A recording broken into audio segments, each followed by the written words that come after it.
Welcome to episode 172 of the Grow Your Independent Consulting Business podcast.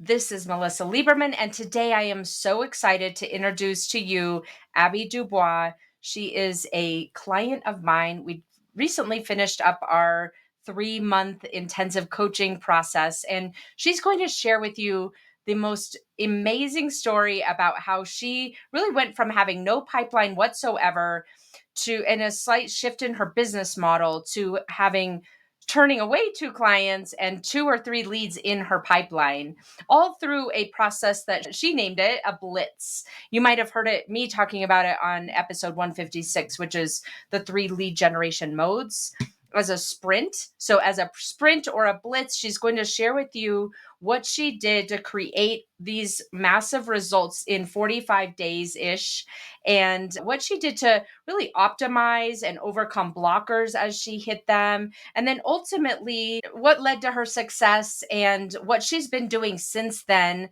now that she's trying to juggle working with clients and maintaining her pipeline, what that looks like in a sustainable way. So I'm so excited for you to hear this episode and everything that Abbie generously shares with us, so that you can really hear what it could look like for you, especially if you're in a spot where you're worried about your pipeline being empty or not as full as you want it to be, or whether you're worried about trying to juggle working on your business with maintaining your pipeline.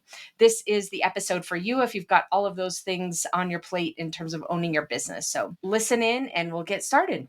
On this week's episode, I'm so happy and excited to welcome Abbie DuBois. She is one of my clients, and her success and the amount she achieved in the 3-month process that we did together was so astronomical that I'm just excited to bring her on today so she can share with you exactly what she did to fill her pipeline from nothing to landing 2 clients in the course of such a short period of time. So we're going to dive into all of those details. But before we get into that, I would love, Abbie, if you could share a little bit of your background, introduce yourself so that everyone listening can get to know you a little bit. Sure. So thanks, Melisa. It's so great to be here. My name is Abbie DuBois, and I have a consulting company called Definite Aim Consulting.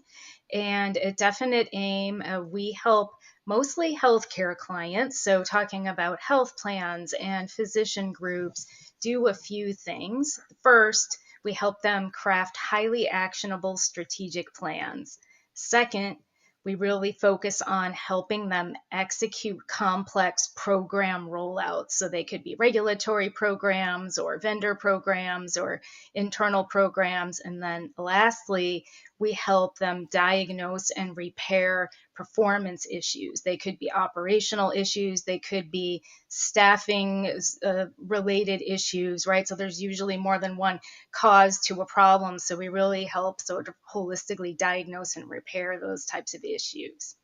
I've been a consultant for about 4 years, but I've just been out on my own with my own company for about a year. So I worked at a health plan for a really long time, then did consulting for another company for a couple of years, and then decided to go out on my own.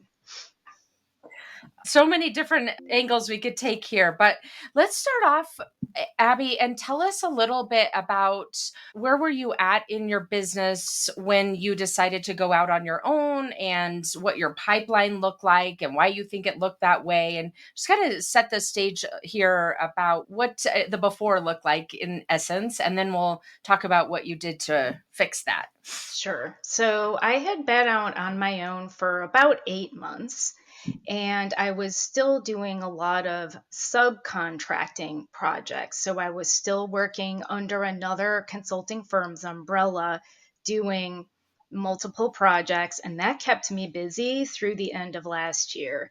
And then when January came along, I knew it was time for me to get really serious about getting my own contracts, i.e., direct contracts, and not having to give some of the profit to somebody else, right? And so, with that in mind, I took some interesting steps. The first thing I did was I decided that I was no longer going to work for less than a certain amount per hour. And that effectively stopped the work that I was doing with that other consulting firm. So it kind of left me in a position where I wasn't really bringing in a whole lot of revenue.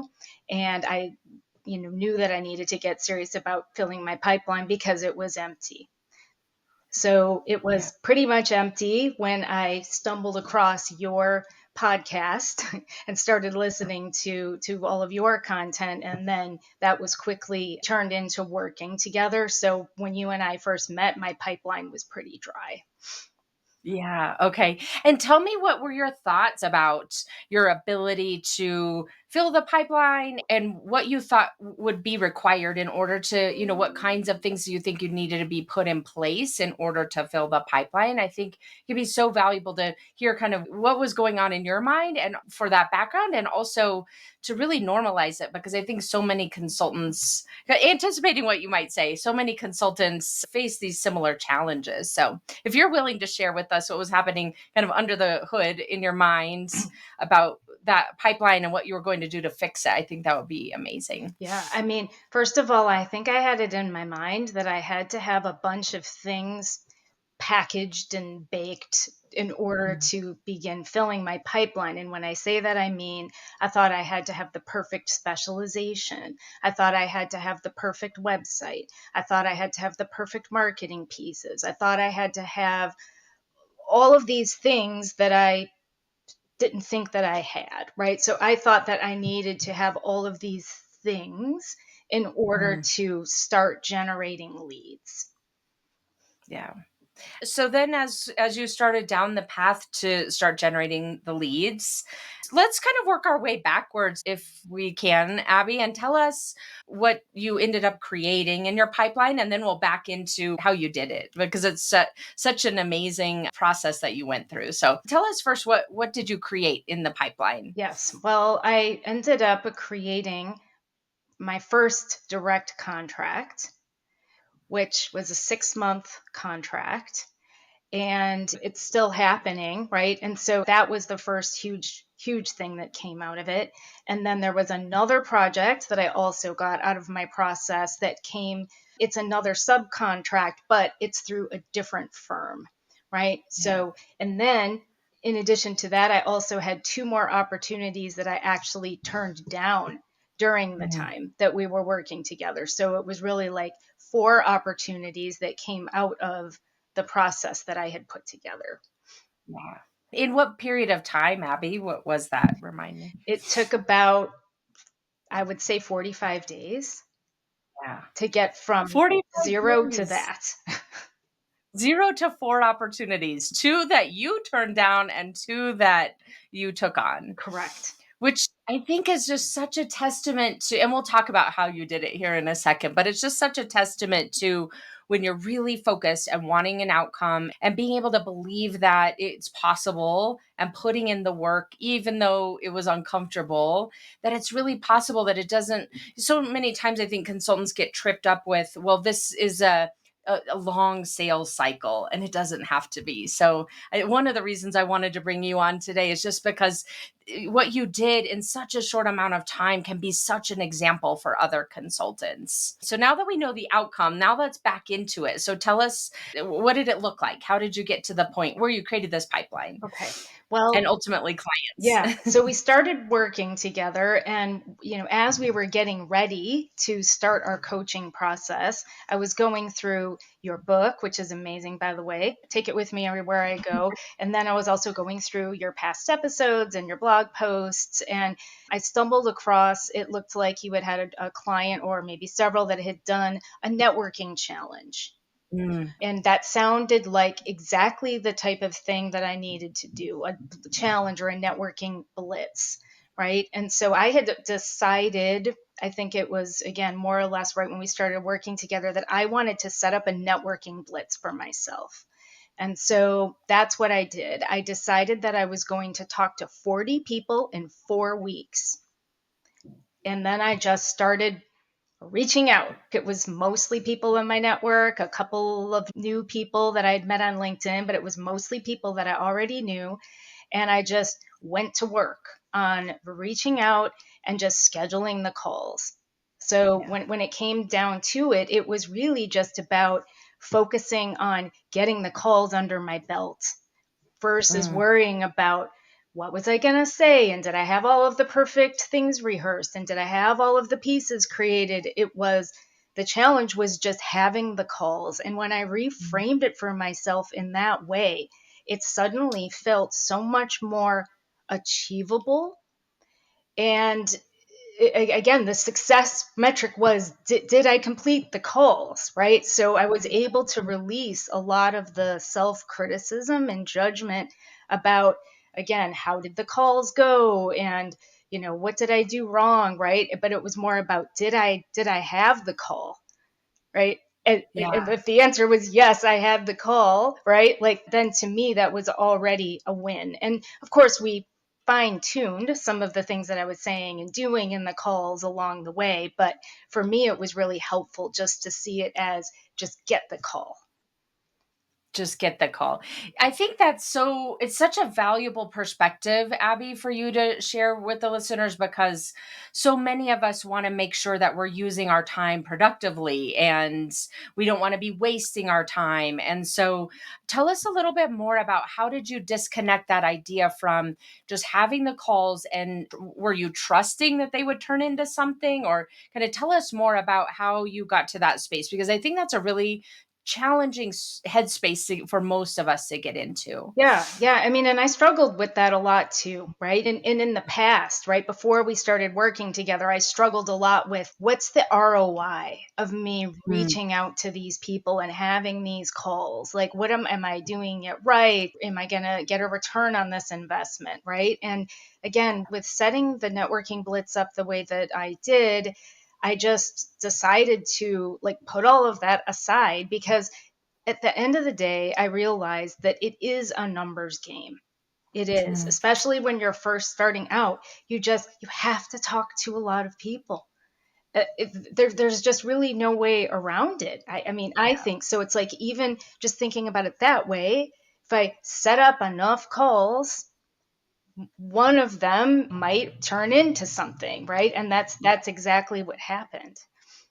Yeah. So that was kind of the overarching thought process, which is, I'm not going to be attached to any one given call or question where this is going or not going, or was it a good use of your time. It was more about you just really believing in yourself, that it was a numbers game, and if you did the 40s that you promised yourself, which you would do, which I think you did, like hit the number, maybe plus one or two extras, that it would lead to where you wanted it to go, and having that trust in the outcome, but not being so attached to any one given opportunity. Yeah, that's right. I Yeah. mean, and I think that in that respect, it does go back to something that you talk about so often, which is Mm. the mindset, right? Like, I Mm. had to believe that it was going to be a good experience Mm. regardless of what the actual outcome was. I knew that I was Yeah. going to learn something. I knew I was going to learn something about myself. I was going to learn something about my potential clients. I was going to learn something about the process. And just in trusting that I was going to grow was enough. Yeah. I think that's such an important piece of this, right? Because it was, obviously you got such a great benefit for yourself of doing this bullet or sprint, whatever you want to call it, and then landing those clients and turning away the other two.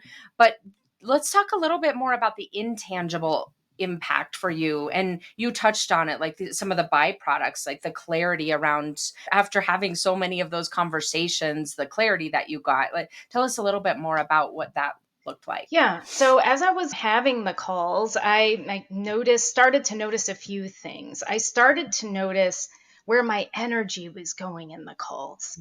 I started to notice what I felt excited about as I was talking about it. So as I was starting to talk about the types of services that I was offering, I noticed where my words were going. I noticed where my feelings were going. And that's such an important clue for us, right? Because where the energy goes is just such a big trailhead, right? So that even just hearing myself say it out loud to people and feeling, or even in cases where I would be on the Zoom, if I could see my image on the screen, seeing what lit me up, That Yeah. was extra important, I think, because it just helped me cement where I was passionate. And even though I didn't feel like I had such a perfect niche defined, I could Mm. feel I was going in a real direction just based on where my energy was going. Yeah, and I could notice it too, just call after call that you had, and starting out with, like you were describing earlier, some uncertainty. Do I need a website? Do I need all these marketing assets? How do I know if I have a clear enough niche? And your ability to put some of those questions aside, have the conversations, and build that clarity and certainty for yourself with each and every conversation, to the point where even today, the way that you describe what you do and how you work with clients and who those ideal clients are just gets more and more refined and clear every time I talk to you. Well, Yeah. I do think that if I could try to simplify it, it's especially if we are used to experiencing perfectionist tendencies in our work, Mm, we tell ourselves a story that we need to have everything again baked or put mhm, out or whatever before we can take action. And in reality, it's taking the action that mm, leads you to the refinement. Okay? Because you're getting feedback. And in my case, I was getting feedback from myself, I was getting feedback from the people I was talking to, right? So that was the way through. It wasn't sitting yeah. there waiting in my office with the door shut while I concocted the best scheme, watching all the other content creators. No, it was actually suiting up and getting out there and actually doing the actions. That is what led me to the place of feeling more confident about my Mm. services and the way that I was talking about it. So it's kind of a counterintuitive, again, if we feel like we have to do everything perfectly first beforehand, but that's actually the opposite of the way that it works. Yeah. Oh, this is so good. We're going to have to put that clip on repeat. Tell us, how did you get past that concern, if you had it, Abby, that so many consultants have, which is, I don't want to burn my network. I don't want to go out and start talking to people and then they question my capabilities because I don't know exactly what it is that I'm doing. How did you overcome that concern that I think so many independent consultants have, which is, wanting to be as buttoned down as possible to come across as an expert, and therefore not getting into as much action as you have, and therefore delaying the results? Look, I came back to asking myself how I was going to talk to 40 people. Oh, Okay. So I yeah. really didn't have a choice because I was like, I got to do these 40 calls. So I'm not going to save these people for later or not reach out, because if I don't, then I'm not going to get the 40 calls. And so it became just about that sole focus, just getting the 40 calls. And when it came down to that, like, I couldn't really worry about the other things because that was what I had to work with, were the people that Yeah. I knew or someone that was maybe willing to introduce me to somebody. But with the time horizon I had, I didn't have a whole lot of time to meet new people. So I had to look to my existing network, and I just couldn't allow myself the luxury of overthinking it because I had to get those calls done. Mm. Oh, that's such a good point. I think that's another trap that so many of us fall into, is the overthinking. And so the way that you set this up for yourself in the sprints and the blitz, the ability to just not give yourself room to really worry about some of those things. It's so good. Yeah. One of the questions that I get so often is, well, I don't know where to find people to talk to. And so you mentioned a lot of them came from your network, but if I recall correctly, Abby, they weren't people that you've just been talking with recently, that they came from a wide range of what you might consider a network. So tell us a little bit more about, how did you decide who you're going to talk to? How did you get them open to having a call or a Zoom with you? Tell us some of those behind the scenes. Yeah, I mean, I go to my LinkedIn network first and Yeah. foremost, and I just looked at what everybody was doing, like where people are now, job changes, and just looking at like what's going on with people. And some of them were people I hadn't talked to in 8 or 10 years. Some of them were Mm, people that I had just spoken with a few months before. So it was just, again, looking at my LinkedIn network and yeah. just seeing what people were up to and just kind of taking it from there. I mean, there really wasn't too much of a science behind it other than I just, went to see who was doing what. And surprisingly, a lot of the people that I reached out to agreed to have the call. Mm, So if I ended up with 40 calls, I probably reached out to maybe 60 or 65 people. mm. And, the ones that I didn't have the calls with were the ones that didn't respond. So everybody that responded, I ended up getting on the phone. So it felt pretty successful from that perspective. Yeah. And those numbers are high on the higher end when I see consultants doing this type of blitz or sprint. And so tell us a little bit more about, if you wouldn't mind sharing, what did you say to the people? How did you get them on a call with you? It depended on who it was. Yeah. But for the most part, I was just being very authentic and honest with people. And I was Mm, just saying, hey, it's been a while since we've caught up. I'm really curious how you're doing. And it was very just sort of like a friendly sort of a catch up. I mean, many people knew that I had started my own consulting work. I had been posting on LinkedIn a couple times a week for several weeks. And so a lot of people in my network already knew what I was up to. So that was actually helpful, I think, for paving the way to the conversations. But it was literally just framed as, hey, I would love to just catch up and, see how you're doing. yeah. Which I think is the way you just described that can be the opposite of what some consultants think, which is when people know what I'm doing, when people in my network know what I'm doing, they're not going to want to talk to me because I think they think I'm going to try to sell them Mhm. something. That's a very common thought process. So tell us, why didn't you think that? What did you think the other person was thinking about you? Well, I did think that in some Ah, cases, okay? It depended on okay. who I was reaching out to. And interestingly enough, the people that did not respond to my outreach, as I kind of went back and reevaluated the mindset and the things that I was telling myself when I reached out to those people, many of them were the people that I felt that about, that I thought, Mm, oh, they're just going to think I want something. They're going to think I'm selling something. And like clockwork, those were usually the ones that never responded.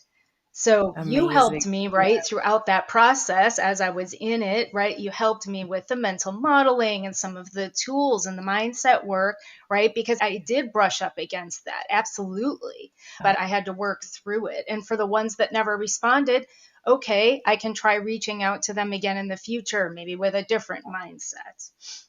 Yeah. If I recall correctly, it was so much more of a relationship based mindset that you had. What you were just describing too, in the way that you reached out to them, which is much more about the relationship than about, I want to tell you about what I'm doing kind of an approach. Yeah, I mean, Yeah. look, I'll be real honest. Some of the people that I reached out to that didn't respond, where I had sort of the poorer mindset, were the ones that were more likely to actually be consulting buyers.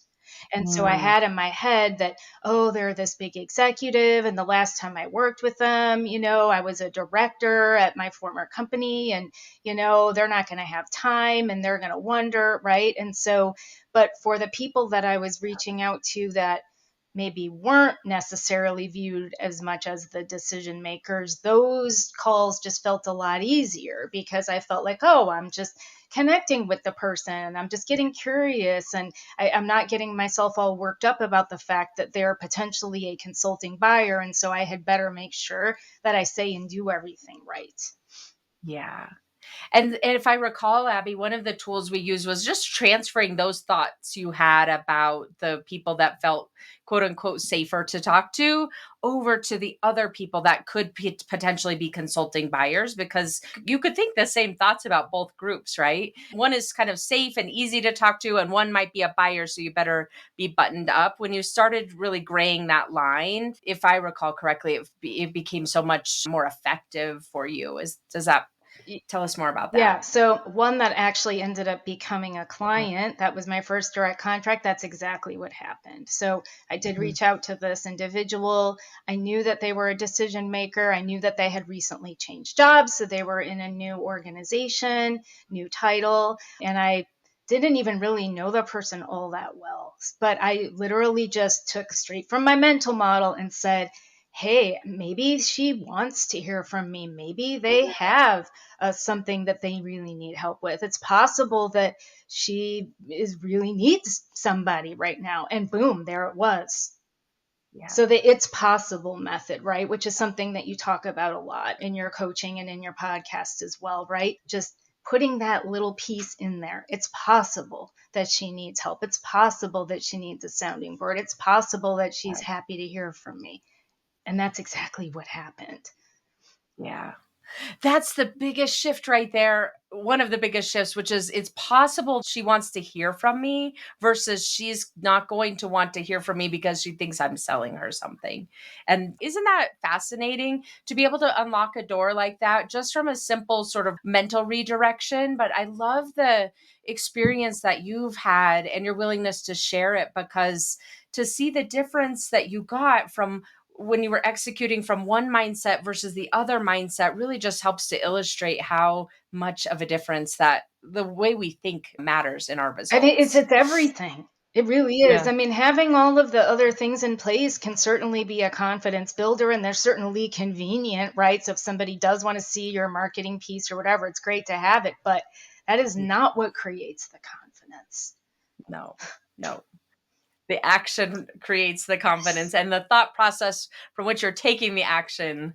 You've been such a good example of that here today, Abbie. Tell us a little bit about, as you were thinking about the Blitz and other consultants maybe wanting to take on this approach, which, by the way, I meant to mention to the listeners that episode 156, which is the 3 lead generation modes for a consulting business pipeline. Let me say that again, the 3 lead generation modes for a consulting business pipeline, which was episode 156. Abbie was one of the inspirations for that episode. So you might want to go back and listen to that as well. But tell us, if you're a consultant listening and thinking about doing one of these blitzes or sprints, what advice would you give your fellow consultants? Well, I would say, especially to those who are just starting out or who maybe have been doing projects for a while but just don't have a pipeline, I would say make haste and just challenge yourself to talk to as many people as you can in a short period of time, because the momentum, just the sheer momentum that you can get from doing all of those conversations and reflecting upon them and doing it so many times a week, it's just so enlightening, right? Mm, So, I yeah. mean, I would just say you can go from having a dry pipeline to having multiple opportunities in a much shorter time than you think. If it were me, I would stack the deck in my favor by just creating more conversations, because the more conversations you have, the more likely you are that something's going to happen. Yeah. And then for those consultants who think to themselves, well, I don't know as many people as Abbie does, or I don't have as large of a network that she had for her to be able to reach out to people that at least she had some kind of connection with. Tell me, what would you say to them? What would that approach look I like? would say you probably know more people than you think you know. So if you're Mm, telling yourself that story, that might be a thought error. So the first thing that you would do maybe to fact check yourself there is look at your LinkedIn network, right? Anybody who's been on LinkedIn for a period of time probably has at least several hundred connections. And maybe you don't know all of those people, but I'm guessing that anybody who's listening to this podcast that's getting into consulting may already be many years into their career and has a lot of connections. So even if you don't think you know that many, I'm willing to bet that you do. And look, there's nobody telling you too that you can't talk to friends and family about what you're doing, or even mm, your neighbor.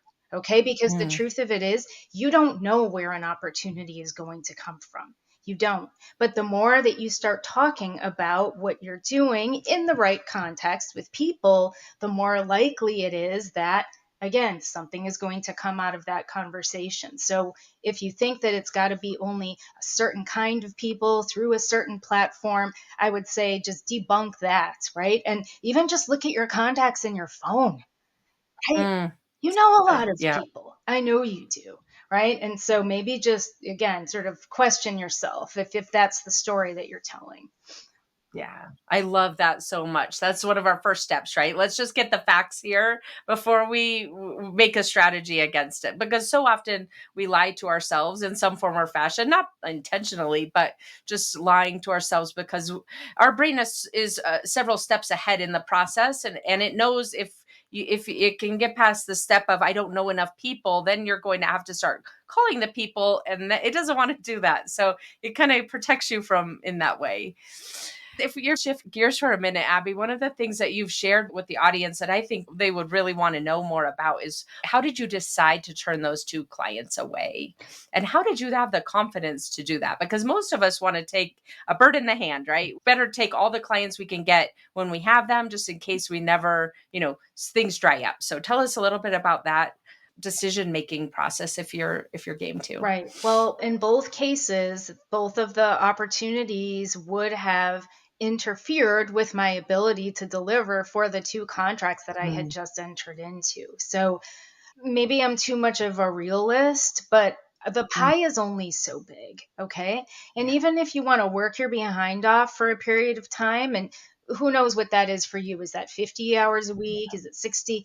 I have to be very realistic with myself about how much work I can actually take on and Mm, not only deliver for my client, but still care for myself, mm, still yeah. sleep, still exercise, still cook for myself and eat healthily, spend time with my husband, do the hobbies and the things that I need to do. Yeah. Because if you don't do those things, you're going to burn out very, very quickly. Right. And I Mhm. just knew from experience that that wasn't going to work for me. So I just looked at the pie. I saw what I already had allocated to those other clients, and it was a math problem at the end of the day. I'm like, I cannot take these two opportunities on. And I was very transparent with both of the people and just, I tried to help them maybe find another person to do the work. But at the end of the Mhm. day, I really just had to politely decline both of those. And I would do it again if I was in the same situation. One of the challenges that consultants face in that scenario is a worry that they're burning a bridge or that they're damaging their reputation in some way because they're turning away work. So tell us more about what you were thinking in that scenario, which led you to the place to confidently, turn them away. Right. Just the same way that I would try to do in any networking conversation that I was having is I would always want to leave the conversation by adding some sort of value. And in Mm, these cases, with these individuals who I didn't even really know very well, I told myself that if I was going to say no to their opportunity, that I would try to do something to help them find somebody else to do the work. Right. yeah. And that's exactly what I did. I didn't spend hours and hours doing that, but I did go back through my network and I gave them both a couple of Mm, ideas of people that they might be able to call or just sort of general ideas about where they might be able to go to find somebody else to do the work. yeah.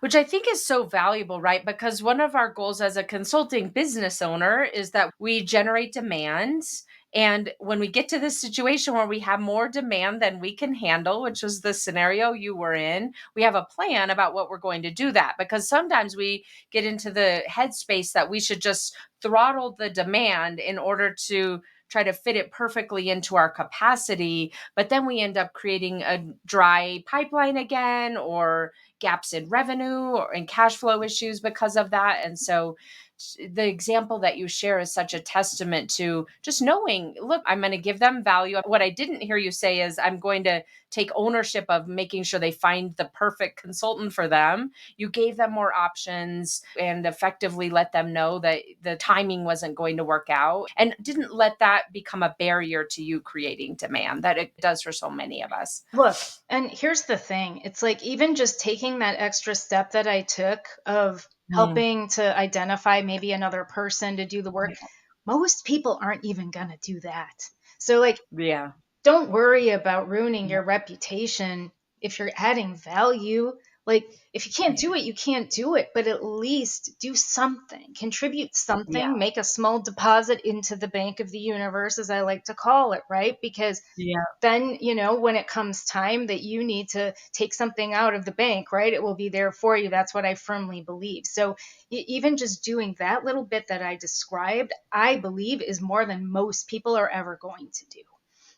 Yeah, absolutely. So let's go back to your blitz now. One last question that I have about it. Correct me if I'm wrong, but if I recall, there was a point in time where you were questioning whether this was a sustainable strategy for you. I'm doing really well with this blitz, but this is not a viable long-term sustainable lead generation strategy. So, if I recall it correctly, Abbie, tell us how you overcame that and then what your lead gen process looks like now that you've got clients and are trying to juggle delivery with running the business. Yeah. So, I mean, it definitely was ratcheting it back, right? The number of calls Mhm. and touches and things that I was doing. And as a result of the blitz, there were also a couple of other leads that I Mm, identified. So I made sure that I kept those leads warm, meaning I made sure that they stayed on my CRM, right? And then every week I still do lead generation activities. And mm, so I'm more in sort of maintenance mode at the moment, right? Because I am so busy with a client delivery, and you helped me work through that as well, right? Towards the tail end of our work together is, helped me really define what is that sweet spot in terms of the number of people mm, that I need to be meeting, the number of activities that I need to be doing in order to keep my lead generation system going, right? Because it's tempting, and I'm sure a lot of people do fall victim into that. Well, they're so busy doing the client delivery, and then the lead generation just goes to a dead stop. yeah, And I knew yeah, that I couldn't let that happen because I didn't want to be in the same position again when, these contracts were over. That feast or famine thing just does not work for me, right? So just thinking ahead enough to say, how do I need to meter this work out on a weekly mm, basis? And it's not going to be consistent every single week, but on average, how do I keep it going by doing similar things that I was doing during the blitz, but just doing like maybe 25% of the effort that I was doing in yeah. terms of the number of people that I was talking to. Yeah, I think it's such a valuable thing because I think that's another blocker for so many consultants. Like I could do a blitz for a little while, but it doesn't feel sustainable. And so why would I implement a process that's not sustainable? And so what you've described, this metering process and never letting it maybe a week or two here and there, but really knowing that that's something that's just part of running a business and ingraining it into your processes, just like your exercise processes on the personal side. It helps to keep all of the pipeline from drying up Yeah, again, I as mean, you and described. that's exactly how I looked at it, right? You and I talked about that. Yeah. It's like I know that I get up and I go to the gym X days a week, and that's what I've been doing for a very, very long time. And I know that if I want to stay physically fit, that is what you have to do. Well, this is no Yeah. different. If you want your pipeline to be healthy and fit, then you need to exercise it several days a week. There's just no way around Yeah. it, right? You want to take a pill, you want to take a shortcut. Actually, I'm sure people would try to Yeah. market that to you, but in my experience, that's not how it works. You've got to actually plan it into your day, into your week, and make time for it. Yeah. And being able to transfer that where you've got a really strong habit in your life and being able to transfer that over to where you're building a new habit like lead generation, even though it's from personal over to business, just makes it so much smoother because you know you're a person who has successfully created and maintained a habit. And so being able to leverage those learnings over to lead gen, I think has also been something that's been made this so successful for Yeah, you. and that Yeah. approach might not work for everybody, right? But I guarantee there are people out there listening that have routines that they've established, and this is no different. This is part of your business owner routine. You're going to own a business, you're going to run a business, you have got to do lead generation. Period, end of story. If you're not going to accept that idea, then, having your own consulting business might not be the Yeah. path, right? Because it's Yeah. part of it. Yeah. It is part of it. Yes. Oh, Abbie, I'm so thrilled you were willing to come on the show today and share all the hard work that you did, both mentally and tactically, in order to get your business to where it is. Tell us, is there anything else that you would love to share that we haven't yet covered today? I would just say, again, stop looking at what everybody else is doing. Mhm. Stop looking at all the content creators. Stop listening to all the podcasters and all the shiny new objects, and just get yourself out there and start talking to people. And again, just do some self reflection.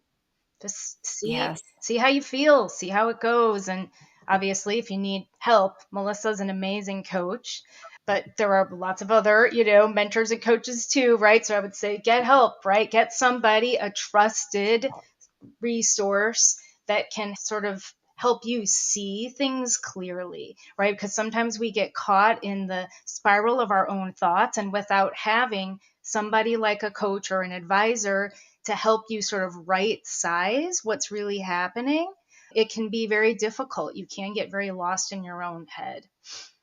Yeah.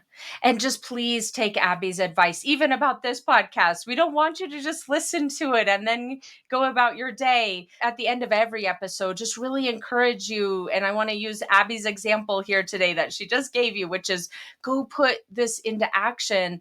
All these strategies and techniques and learnings that Abbie was so graciously share with us today, go test them out for your own business and put it into action. Like she was describing, the imperfect action, just get into action and you'll find the results and the clarity and kind of that path that unveils itself. So, Abbie, as we wrap up here today, tell us how people can find you and if they love to connect. Yep, the best way to find me is just going to be on my LinkedIn page. And I think that you're going to provide the link to the audience for that. Yes. Yeah, yeah. Yes. The link will be in the show notes to Abbie. And again, thank you so much for being willing to come here and share your experience and the blitz and all the hard work and blood, sweat, and tears that you put in and the results that came from it. Yeah. So I don't I think know I you're could have going done it without you, Melissa. So I'm just going to thank you too.